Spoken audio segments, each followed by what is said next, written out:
आप देख रहे हैं अनहोनी। तो चलिए बढ़ते हैं आज की इस कहानी की ओर। आज से 25 साल पहले हमारे गांव की आबादी काफ़ी कम हुआ करती थी। सभी लोग अपना जीवन चलाने के लिए खेती किया करते थे। उस समय गांव में काफ़ी सारी समस्याओं का हमें सामना करना पड़ता था। उनमें से एक काला जादू या भूत प्रेत था। दरअसल हुआ कुछ यूं था। एक शाम घर से चाय पीकर मैं अपने दोस्तों से मिलने गांव के चौपाल पर गया, जहां सिर्फ मेरा एक दोस्त रवि ही आया हुआ था। मैं रवि के बगल में आकर बैठ गया और बोला, अरे रवि, बाकी के सब लोग कहाँ हैं? जिस पर रवि ने कहा, आज कोई नहीं आया यार। जिस पर मैंने कहा, आज अमावस है ना, लगता है सब लोग डर रहे होंगे, इसीलिए नहीं आया कोई। अच्छा रवि, तुझे भी डर लगता है क्या? इस पर रवि ने कहा, हाँ यार, भूत प्रेत से तो डर लगता ही है। क्यों, तुझे नहीं लगता?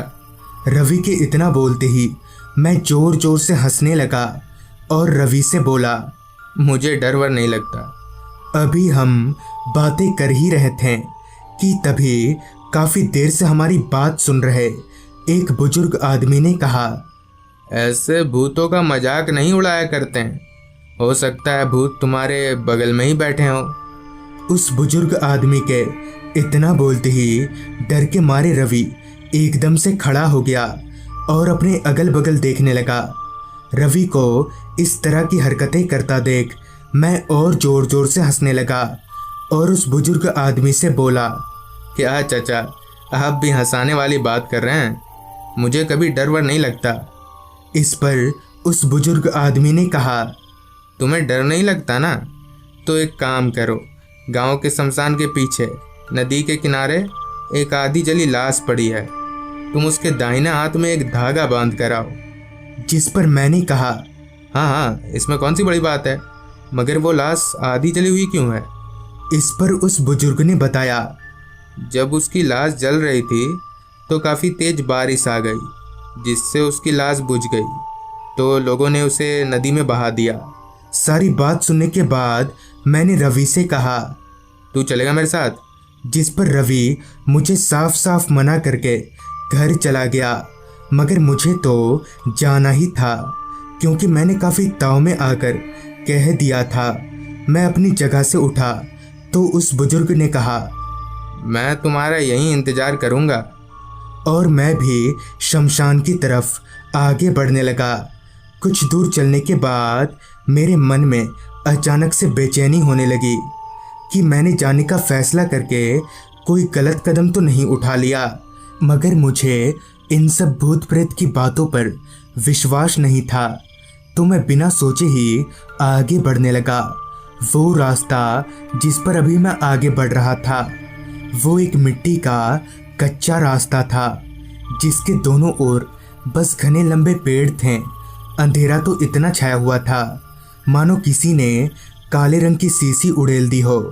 खैर, भला तो हो इस बात का कि मैं अंधेरा होने के बाद हमेशा अपने साथ एक टॉर्च रखता हूँ, जिसकी रोशनी के सहारे अभी मैं आगे बढ़ रहा था।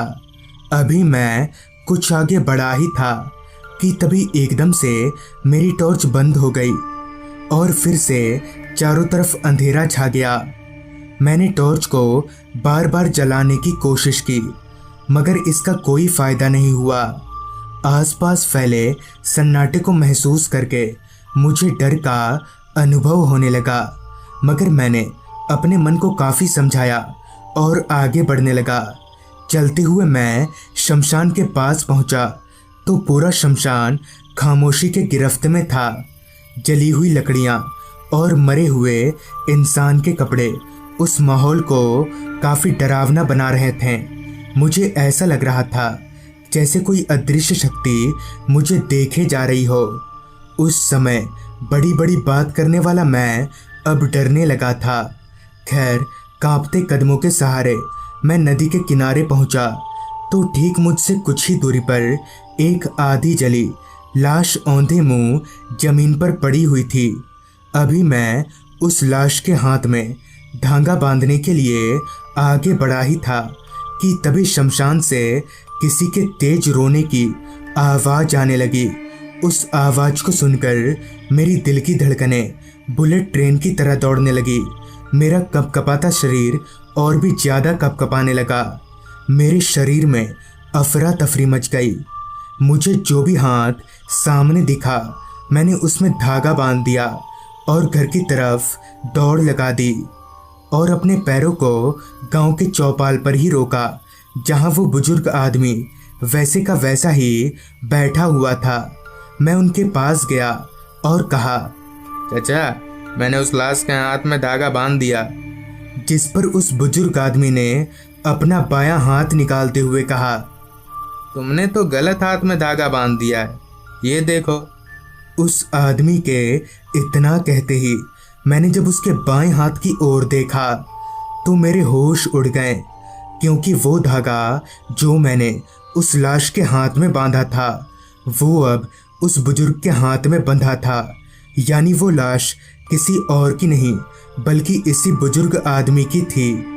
अब मेरा शरीर पूरी तरह से ठंडा पड़ने लगा था और मेरे पैर कपकपाने की जगह सुन्न पड़ गए थे कि तभी उस बुजुर्ग आदमी का शरीर उस आधे जले लाश में बदल गया और उसने एकदम से मेरा गला पकड़ लिया और भारी सी आवाज में कहा, मैंने कहा था ना, भूतों का मजाक नहीं उड़ाना चाहिए।